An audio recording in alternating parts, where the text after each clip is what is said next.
हमारे महाप्रभु कहते गृहे थाको वने थाको सदा हरि बोले डाको। कहीं रहो, कहीं भी दुनिया में रहो, बस मुख से हरि बोल करते रहो करते रहो। यही सबसे बड़ा भजन है कली काल में, कलयुग में इससे बड़ा कोई भजन है ही नहीं। तो हमारे इस इतने लंबे चौड़े प्रवचन का सार यही है कि सब लोग माला किया करो। कौन कौन करता है माला? हाथ उठा के बताओ। लो देख लो जी, हम एकदम सही पकड़े, मतलब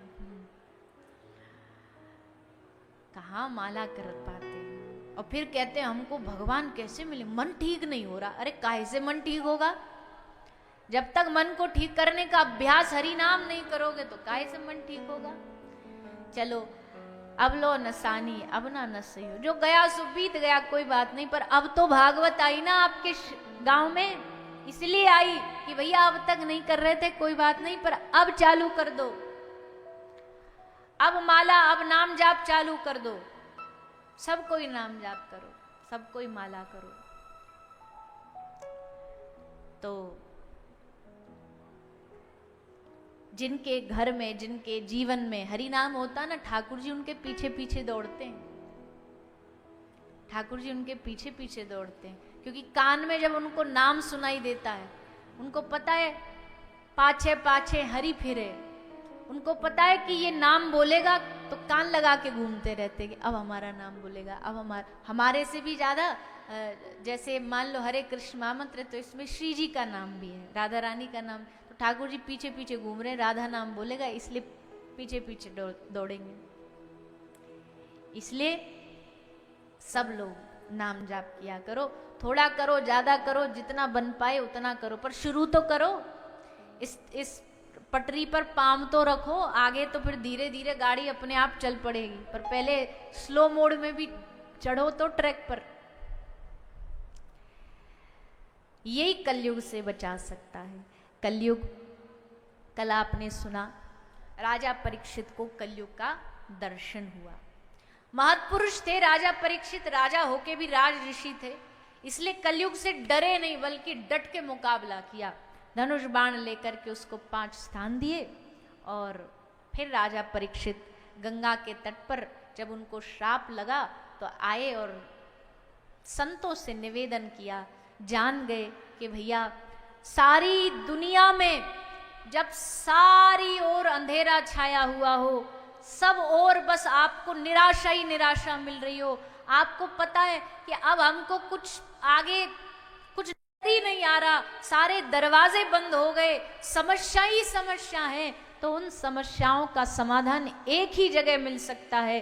किसी सच्चे साधु की शरण में चले जाओ, वो साधु आपको हर समस्या का समाधान दे देगा। संतों के पास सब समस्याओं का समाधान होता। इसलिए जब भी समस्या हो जीवन में, साधुओं से जाके निवेदन करो, प्रार्थना करो, संतों के सानिध्य में जाओ, उनकी कृपा से ही आपके जीवन में समस्याओं का निदान होगा।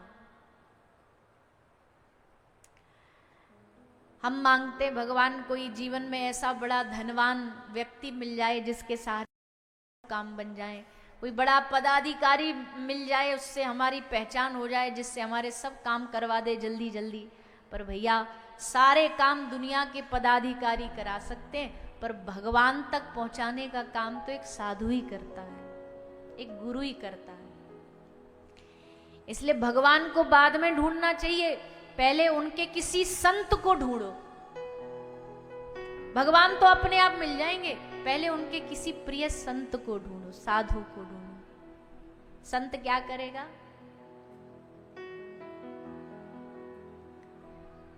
कागा से तो है हंस करेंगे, कागा से तो है हंस करेंगे, कागा से तो है हंस करेंगे,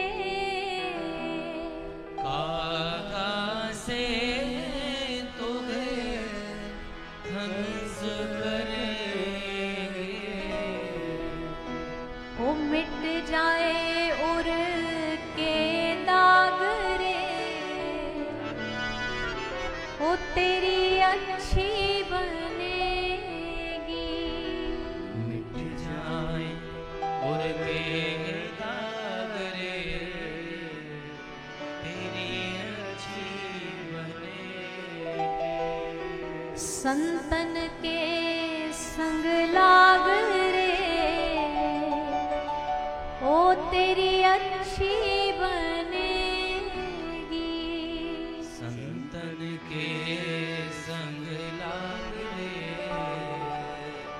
तेरी अच्छी बनेगी। संत क्या करेंगे? कागा से तो है हंस करेंगे, सारे दागों को मिटा देंगे। बोले हम कैसे माने? हमको क्या कोई उदाहरण दो जिससे हमें पता चले कि हाँ ऐसा हुआ, संतों के मिलन से जीवन का कल्याण हो गया। तो कहते हैं ध्रुव जी की बन गई, प्रहलाद जी की बन गई। ध्रुव जी की बन गई, प्रहलाद जी की बन गई। ध्रुव जी की बन गई, प्रहलाद जी की बन गई। ध्रुव जी की बन गई, प्रहलाद जी की बन गई। तो हरि सुमिरन में लाग रे, तेरी अच्छी बनेगी। हरि सुमिरन में लाग रे, तेरी अच्छी बनेगी। संतों के संग में, संतों के चरणों से जुड़ करके भैया जीवन में बड़ी बड़ी उपलब्धि प्राप्त होती है। संतों की बात चल रही है, महाराज जी हमारे बीच पधारे हैं, जिनका आप पूरे परिवार पर खूब आशीर्वाद है और उन्हीं की प्रेरणा से कथा यहाँ पर हो रही है। तो पूज्य महाराज श्री का भी हम व्यासपीठ से खूब खूब स्वागत अभिनंदन करते हैं, प्रणाम करते हैं। सच्चाई तो यही है भैया कि जो काम एक साधु कर सकता है, जो कल्याण एक साधु कर सकता है, अगर साधु कल्याण करने का संकल्प ले लेना तो भगवान को भी फिर सामने आके खड़ा होना ही पड़ता है। साधु ने सोच लिया इसका कल्याण करना है, तो अब ठाकुर जी को व्यवस्था बनानी ही पड़ेगी कि उसका कल्याण हो जाए। साधु में इतनी ताकत होती, संत में इतनी ताकत, पर अभी हम अच्छे से संतों की महिमा समझे नहीं है, इसलिए हम इस अपनी जुबान को गंदी करते रहते हैं। बोले साधु वाधु सब ऐसे ही नाटकखोर होते हैं, सब नाटक करते हैं, सब नौटंकी है, अपनी जिव्या को गंदा करते हैं, संत अपराध कमाते हैं। साधु तो साधु होता है, हाँ है, संसार में ऐसे कई हैं जो साधु का वेश है पर संतत्व नहीं है उनके भीतर। कोई बात नहीं, साधु का वेश तो है, वेश को ही प्रणाम कर लो। साधु की कपड़ा तो है, वस्त्र तो है, साधु के वस्त्र को प्रणाम करो, साधु के माथे के तिलक को प्रणाम करो, गले की कंठी को प्रणाम करो। कितना भीतर साधुत्व संतत्व है वो छोड़ दो, ये सब नापना हमारी औकात भी नहीं है एक साधु का संतत्व नापने का। हम नापने जरूर बैठ जाते हैं तराजू लेकर के, ये देखते हैं कि ये साधु है कि नहीं। अरे तुमको क्या लेना देना, तुम तो बस उस साधु का जितना हो सके सम्मान करो। तो भैया संत महापुरुषों की शरण में परीक्षित राजा गए।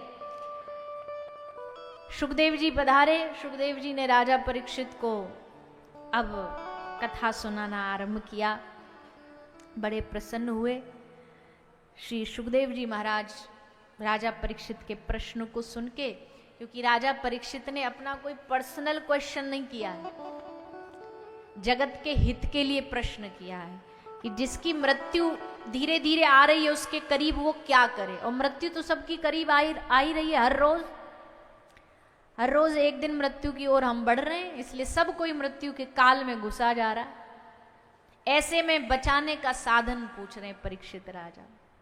अपनी कोई अच्छा एक साधु के पास जाओ ना तो ज्यादा पर्सनल क्वेश्चन नहीं करना चाहिए, कोई अपने घर की निजी कोई बात ज्यादा नहीं करनी चाहिए। साधु से तो समाज के और अपने जीवन के कल्याण की बात पूछनी चाहिए। तो सुखदेव जी प्रसन्न हुए और राजा परीक्षित को कथा सुनाना आरंभ कर दिया। सबसे पहले श्री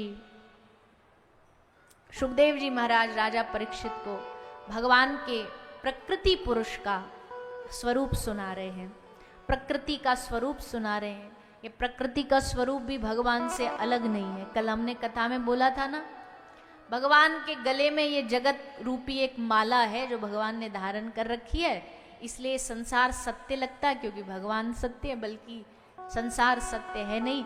पर इसके हर एक पत्ते पत्ते में सब भगवान ही समाये हैं।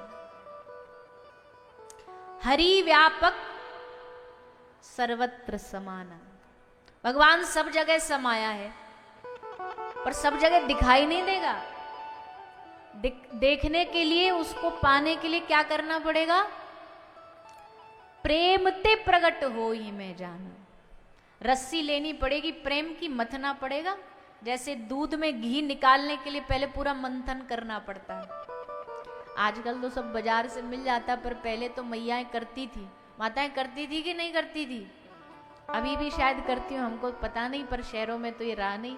गांव की मैया कैसे बढ़िया वो ल्योनी माखन निकालती थी चला करके, सुबह सुबह पूरे गांव में वो जब वो मंथन की आवाज होती थी ना, उसी से पूरा गांव जागता था, अलार्म की जरूरत ही नहीं थी।